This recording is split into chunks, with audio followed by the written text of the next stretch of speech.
जय हिंद दोस्तों, रक्षित खन्ना के इस चैनल में आपका स्वागत है। दोस्तों, आज के इस वीडियो में मैं आपको 3 महत्वपूर्ण जानकारियां दूंगा, जैसा कि आप पीछे बोर्ड पर देख रहे हैं। और इसी के अनुसार कुछ लेटर हैं, वो भी मैं आपको साइड में दिखाऊंगा, वो भी आप चेक करेगा। वीडियो में आगे बढ़ने से पहले एक छोटी सी गुजारिश कर रहा हूं, अगर आप पहली बार मेरा चैनल देख रहे हैं या फिर ये वीडियो देख रहे हैं तो आप मेरा चैनल सब्सक्राइब भी कर सकते हैं, जिसका नाम है रक्षित खन्ना, क्योंकि ऐसी जानकारियां, नई जानकारियां आपको मिलती रहती हैं इस चैनल के माध्यम से। और पेंशन से जुड़ी जो आपकी प्रॉब्लम आती है उसका भी सलूशन किया जाता है बीच बीच में।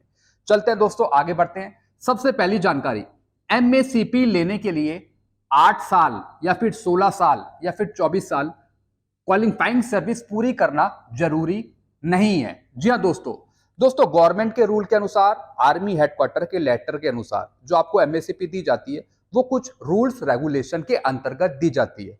जी हाँ दोस्तों, जैसे 8 साल, 16 साल या फिर 24 साल, अगर आपकी क्वालिफाइंग सर्विस ये पूरी होगी तभी आपको एमएससीपी दी जाएगी। लेकिन दोस्तों, कुछ और भी रूल्स रेगुलेशन है जिसके आधार पे आपको एमएससीपी दी जाती है। यानी अगर आपके 8 साल, 16 साल या फिर 24 साल पूरे हो भी नहीं रहे तब भी आपको एमएससीपी दी जा सकती है। अब किस कंडीशन पे वो दी जा सकती है ये जानते हैं। दोस्तों, अगर प्रमोशन जल्दी मिला है तो फिर एमएससीपी भी 8, 16, 24 क्वालिफाइंग सर्विस पूरी होने से पहले भी मिल सकती है। जी हाँ दोस्तों, अगर आपको प्रमोशन बहुत पहले ही मिल गया तब आपको इस क्वालिफाइंग सर्विस से पहले ही एमएससीपी मिल जाएगी। अब जरूरी नहीं है कि उसमें 8 साल आपके पूरे हो या फिर 16 साल पूरे हो या फिर 24 साल पूरे हो। अगर आपको प्रमोशन जल्दी मिला है तो इन क्वालिफाइंग सर्विस से पहले ही आपको एमएससीपी दी जा सकेगी। जी हाँ दोस्तों, कई बार रिकॉर्ड ऑफिस कुछ ऑब्जेक्शन लगा देता है कि आपकी जब ये क्वालिफाइंग सर्विस पूरी होगी तभी हम आपको एमएससीपी देंगे, लेकिन ऐसा नहीं होता। जिनको प्रमोशन पहले मिल गया है तो फिर उनको एमएससीपी भी पहले ही मिल जाएगी। जी हाँ दोस्तों, एक मैं आपको एग्जांपल समझाता हूं। जैसे कोई सिपाही है जो भर्ती हुए 1/1/2004 को। जी हाँ दोस्तों, और अगले 5 साल में इनको नायक बना दिया गया, यानी 2009 में। तो दोस्तों, अब इनको नेक्स्ट एमएससीपी मिलेगी कब? वो मिलेगी 2017 में। जी हाँ दोस्तों, 2009 के बाद 2017 में इनको एमएससीपी हवलदार की पेंशन मिलेगी। फिर दोस्तों, अगर 2004 में अगर कोई सिपाही भर्ती हुआ और फिर 2012 में वो नायक बनाया जाता है, यानी 5 साल से और ज्यादा, यानी 2012 में वो नायक बनाया जा रहा है, तो दोस्तों फिर 2020 में उनको एमएससीपी हवलदार की पेंशन मिलेगी। जी हाँ दोस्तों इसमें 2 रूल काम करे। एक तो प्रमोशन जल्दी मिल गया और फिर एमएससीपी भी पहले दे दी गई, या फिर प्रमोशन लेट मिला तो फिर एमएससीपी भी उसी के हिसाब से दी जाएगी। फिर वो रूल काम आएगा 8, 16, 24 वाला। तो आपको यह जानना जरूरी है कि कब कब आपको प्रमोशन मिला। अगर आपको जल्दी प्रमोशन मिला है तो फिर एमएससीपी भी आपको जल्दी मिलेगी। अगर आपको प्रमोशन लेट मिला है तो फिर आपको एमएससीपी भी उसी के हिसाब से मिलेगा या फिर लेट मिलेगा। चलते हैं दोस्तों अगली जानकारी की तरफ। डिपार्टमेंट ऑफ एक्सपेंडिचर या फिर डिपार्टमेंट ऑफ लीगल अफेयर या फिर गवर्नमेंट का कहना है कि हमारे पास पैसा नहीं है। जी हाँ दोस्तों, जब भी हम कोई एडिशनल पेंशन मांगते हैं, 18 महीने का डीआर का एरियर मांगते हैं या फिर कोई और डिमांड करते हैं तो गवर्नमेंट कहती है कि हमारे पास बजट नहीं है। मुद्दा बजट पे आकर रुक जाता है सरकार का। चाहे एडिशनल पेंशन देने का मामला हो, चाहे मैक्सिमम पेंशन देने का मामला हो, या फिर पेंशन बढ़ाने का मामला हो, या फिर ओल्ड पेंशन स्कीम लागू करने का मामला हो, तो दोस्तों सरकार कहती है कि हमारे पास पैसा खत्म हो रहा है, हमारे पास पैसा ही नहीं है। अब ये पता नहीं कि सारा पैसा जा कर रहा है। फिर दोस्तों 18 महीने का डीए डीआर का एरियर देने के लिए भी गवर्नमेंट यहाँ पे मना करती है। ऐसी ऑनरी नायब सूबेदार हैं जिनको रेगुलर नायब सूबेदार की पेंशन देनी है, उनको भी भारत सरकार मना कर रही है, जैसा कि आपने जजमेंट देखा। फिर दोस्तों, क्या इक्वल एमएसपी या फिर बढ़ी हुई एमएसपी सरकार दे पाएगी? मैं तो कई बार ये सोचता हूं, मेरे माइंड में एक क्वेश्चन मार्क आता है। जिस तरीके से और चीजें गवर्नमेंट नहीं दे पा रही है, वो पैसे का रोना रोती है, बजट का रोना रोती है, तो जो इक्वल एमएसपी है क्या वो गवर्नमेंट दे पाएगी? आप नीचे कमेंट करके बताइए। मैं अपनी तरफ से तो बहुत चाहता हूं कि ओआरजेसीओस को बढ़ी हुई एमएसपी मिले, 15,500 एमएसपी मिले, लेकिन भारत सरकार क्या चाह रही है? अगर हम दूसरी कुछ कंडीशन देखें गवर्नमेंट की तो लगता है कि वो पैसा का रोना रोती है। तो दोस्तों, अगर मैं कुछ बजट का हिसाब किताब लगाऊं आपकी मांगों पर या पेंशनर की मांगों पर, तो कितना बजट आता है, इस पे कितना पैसा खर्च करेगी भारत सरकार, जरा इसके बारे में भी जानकारी लेते हैं। दोस्तों अगर मैं टोटल एक्सपेंडिचर मानूं इक्वल एमएसपी का, मान लेते हैं भारत सरकार इक्वल एमएसपी कर देती है, 15,500 एमएसपी कर देती है, तो उसका कुल खर्चा कितना होगा, एक मैं आपको अप्रॉक्स या फिर एस्टिमेट बताता हूं। लगभग 1500 करोड़ रुपए, 1500 करोड़ के आसपास इसका एस्टिमेट बजट होगा। यह तो हुआ पेंशनर की बात। फिर इसमें सर्विंग एम्प्लॉय भी हैं, उनको भी फिर बढ़ी हुई एमएसपी देनी है। दोस्तों अगर हम टोटल खर्चा देखें तो लगभग 1500 या फिर 1600 1700 करोड़ के आसपास इसी के अंतर्गत यह खर्चा हो सकता है। तो क्या इतना खर्चा गवर्नमेंट कर पाएगी इक्वल एमएसपी पे?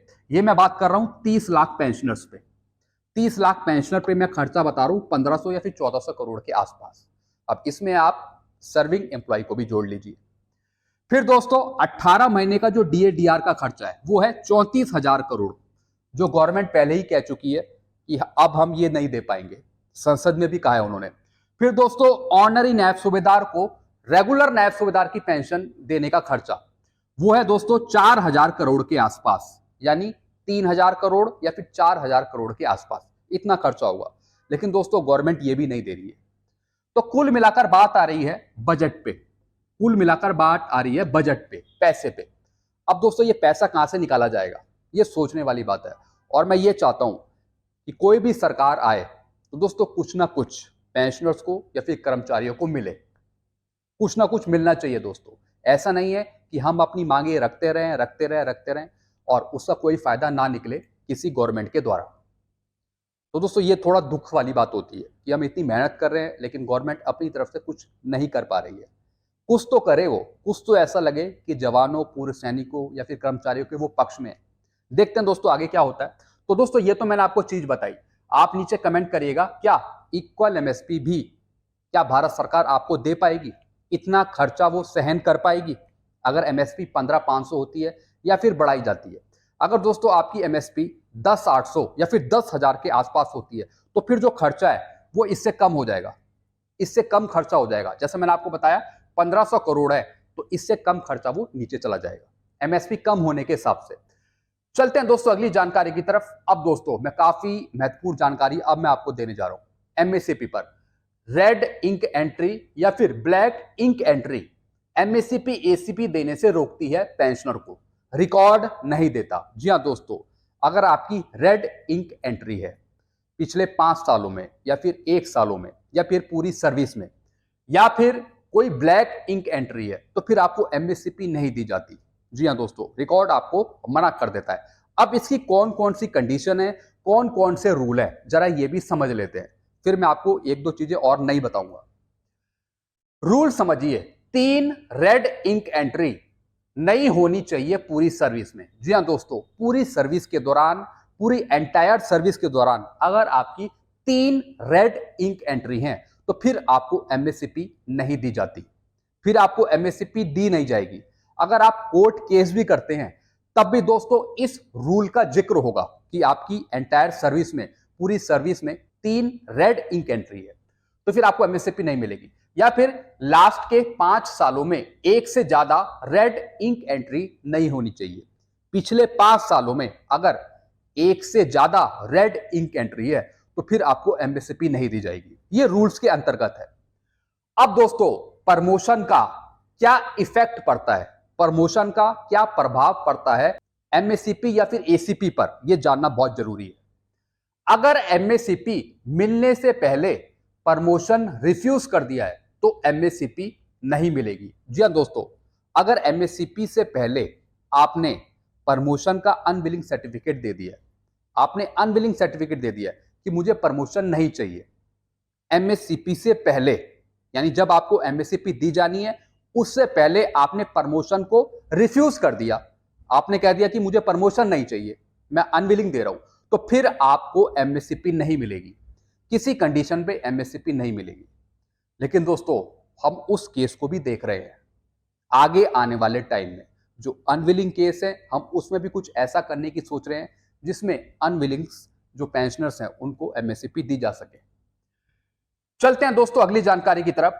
अगर पहले एमएससीपी मिल गई है, जी हाँ दोस्तों ध्यान से समझिए ये पॉइंट, अगर पहले आपको एमएससीपी मिल गई है, भले ही बीच में सर्विस में मिली हो, लेकिन बाद में प्रमोशन को आपने रिफ्यूज कर दिया, तब एमएससीपी को विड्रॉ नहीं किया जाएगा।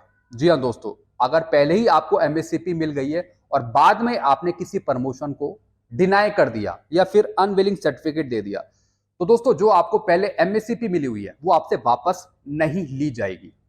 लेकिन दोस्तों अगर आपको और आगे एमएससीपी मिलती है तो फिर वो आपको नहीं मिलेगी, क्योंकि दोस्तों एमएससीपी मिलने के बाद आपने प्रमोशन को अनविलिंग कर दिया है।